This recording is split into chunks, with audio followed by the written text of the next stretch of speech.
வணக்கம் நண்பர்களே, தமிழக அரசியலில் முக்கிய அப்டேட்டை பார்க்க போகிறோம். ஒரு புகைப்படம் காலையிலேருந்து செம ட்ரெண்டிங்காக ஷேர் ஆகுது.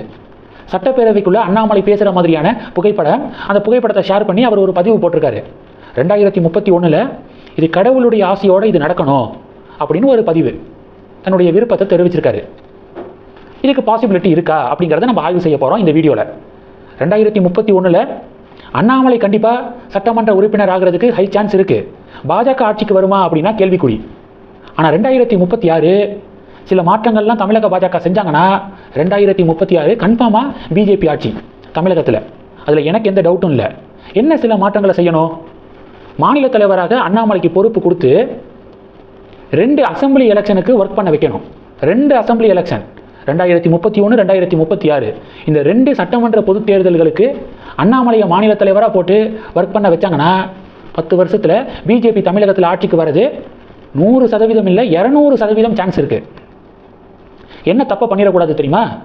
அண்ணாமலையை மாநில தலைவராக போட்டு அவர் 3%லேருந்து 12% கட்சியை வளர்த்துருவார். திடீர்னு பாராளுமன்ற தேர்தலில் திராவிட கட்சியோட கூட்டணிக்கு போய் இப்போ பார்த்தீங்களா 12%லேருந்து 3%க்கு கீழே ஓட் ஷேர் ட்ராப் ஆகிருக்கு. அது மாதிரியான ஒரு தவறான டிசிஷனை ஃப்யூச்சரில் எடுக்கக்கூடாது. அண்ணாமலையை மாநில தலைவராக அப்பாயின்ட் பண்ணுற முடிவு எடுக்கிறாங்கன்னா ஒரு 10 வருஷத்துக்கு அண்ணாமலைக்கு ஃப்ரீ ஹேண்ட் கொடுத்து தமிழக பாஜகவில் இருக்கக்கூடிய நாங்கள் தான் மூத்தவங்க அப்படின்னு சொல்லக்கூடிய சில புள்ளிகள் இருக்காங்களே, அவங்களுடைய தலையீடு உள்ளே இல்லாமல் அண்ணாமலைக்கு ஃப்ரீ ஹேண்ட் கொடுத்தா டெஃபினட்டாக 2031 அண்ணாமலை மாதிரி இரட்டை இலக்கத்தில் பாஜகவை சேர்ந்தவர்கள் சட்டமன்றத்துக்குள்ளே போவாங்க. 2036 ஆளுங்கட்சியாக பிஜேபி தமிழகத்தில் வர்றதுக்கு ஹை சான்ஸ் இருக்குது.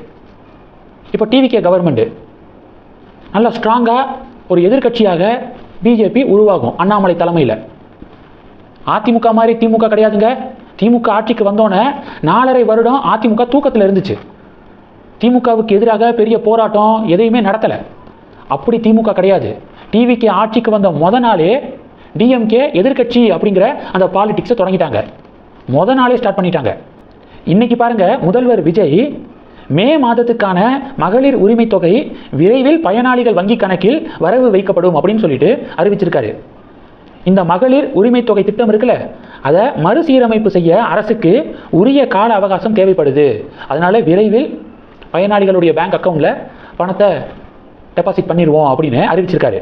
ஸ்டாலின் கேட்குறாரு கேள்வி, ஏற்கனவே உள்ள திட்டத்தை தொடர இப்போ எதுக்கு அவகாசம்? என்ன மறுசீரமைப்பு பண்ண போறீங்க? மாதம் 2500 தரேன் அப்படின்னு சொல்லிட்டு 1000 கூட தராமல் இழுத்தடிக்கிறது தான் உங்கள் மாற்றமா அப்படின்னு ஸ்டாலின் கேட்டிருக்காரு. சட்டப்பேரவையில் உதயநிதி ஸ்டாலின் டிவிகே கவர்மெண்ட்டை எப்படி விமர்சனம் பண்ணுறாரு அப்படிங்கிறத கடந்த 2 நாட்களாக நம்ம பார்த்தோம். அப்போது ஆளுங்கட்சியை எதிர்க்கக்கூடிய அரசியலை டே 1ல இருந்தே திமுக ஸ்டார்ட் பண்ணிட்டாங்க எதிர்கட்சியாக. இவர்களுக்கு மத்தியில் பிஜேபியை எப்படி அண்ணாமலை வளர்ப்பாரு? ஒரு விஷயத்தில் டிஎம்கே டிவிகேலாம் ரொம்ப க்ளோஸாக இருக்காங்க. சனாதன எதிர்ப்பு. உதயநிதி சனாதனத்தை அழிக்கணும் அப்படின்னு சொன்னால் டிவிகே எம்எல்ஏ முஸ்தபா நாங்களும் அதுக்கு தான் களத்தில் இறங்கியிருக்கோம் அப்படின்னு சொல்கிறாரு. அப்போ சனாதன எதிர்ப்பு அப்படிங்கிறதுல, ஒழிப்பு அப்படிங்கிறதுல டிஎம்கே டிவிகே ஒன்றா இருக்காங்க. நீட் தேர்வு விவகாரமாக ஒன்றா இருக்காங்க. மும்மொழி கொள்கை எதிர்ப்பாக ஒன்றா இருக்காங்க. நவோதயா பள்ளிகளை உள்ளே விட மாட்டோம் அப்படிங்கிற புள்ளி, இந்த புள்ளிகள் எல்லாத்துலேயும் திமுக டிவிகே ஒன்றா இருக்காங்க. அந்த புள்ளியில் தான் பிஜேபி இந்த 2 பேரையும் எதிர்த்து உள்ள கட்சியை வளர்க்க முடியும். அது அண்ணாமலை கரெக்டாக பண்ணுவார். திமுக வழியில் தான் டிவிகேவும் நிலைப்பாடோடு இருக்காங்க. நீட் எக்ஸாமினேஷன், மும்மொழி கொள்கை, இந்த விஷயத்துலலாம். அப்போது அதை எக்ஸ்போஸ் பண்ணணும். டிஎம்கே மாதிரி தான் டிவிகேவும் அப்படிங்கிறத எக்ஸ்போஸ் பண்ணி ஒரு தனித்துவமான அரசியல் அண்ணாமலை மேற்கொண்டா டெஃபினட்டாக மாற்றம் நிச்சயம்தான். மாற்றுக்கருத்தே இல்லை. பிஜேபினால் ஆட்சிக்கு வர முடியும். அதுக்கு தேவை பொறுமை. எடுத்தோடனே பண்ணிட முடியாது. அண்ணாமலைனாலையும் அண்ணாமலைக்கு தேவையான நேரத்தை பாஜக மேலிடம் கொடுக்கணும். 5 வருஷத்துலேருந்து 10 வருஷம் டெஃபினட்டாக இதுக்கு தேவை. வெஸ்ட் பெங்காலில் எத்தனை வருஷம் காத்திருந்தாங்க, இன்னைக்கு ஆட்சியை பிடிச்சிருக்காங்க. கேரளாவில் 3 தொகுதி ஜெயிச்சிருக்காங்க. 10 தொகுதியில் 30% மேலே ஓட் ஷேர் வாங்கியிருக்காங்க. 21 தொகுதியில் 20% வாக்குகளை வாங்கியிருக்காங்க.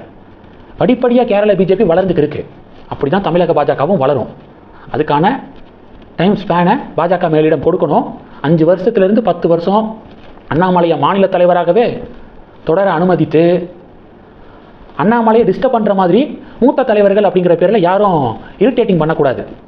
அண்ணாமலைக்கு ஃப்ரீ ஹேண்ட் இருக்கணும், கொடுக்கணும். மீதி அண்ணாமலை பார்த்துக்குவார்.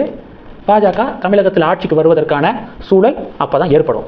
அண்ணாமலையை மறுபடியும் மாநில தலைவராக சார்ஜ் எடுத்துக்க மேலிடம் சம்மதிச்சிட்டாங்க.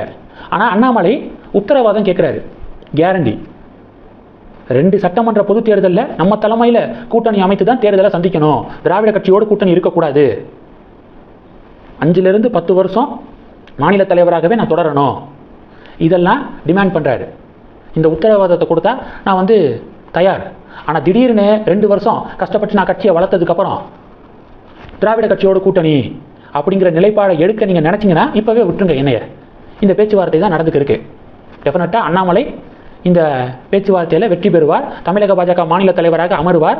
அடுத்த 10 வருடம் மாநில தலைவர் பதவியிலே நீடிப்பார். தமிழகத்தில் பாஜகவை ஆட்சிக்கு கொண்டு வருவார் அப்படின்னு பாஜக தொண்டர்கள் நம்பிக்கையோடு காத்திருக்காங்க. இந்த செய்திகளை பற்றி உங்களுடைய பார்வைகளை மறக்காமல் கமெண்ட் பண்ணுங்கள். தொடர்ந்து கணக்கில் இருங்க. அடுத்தடுத்து நிறையா பதிவுகளை பார்க்க போகிறோம். நன்றி. ஜெய் ஹிந்த்.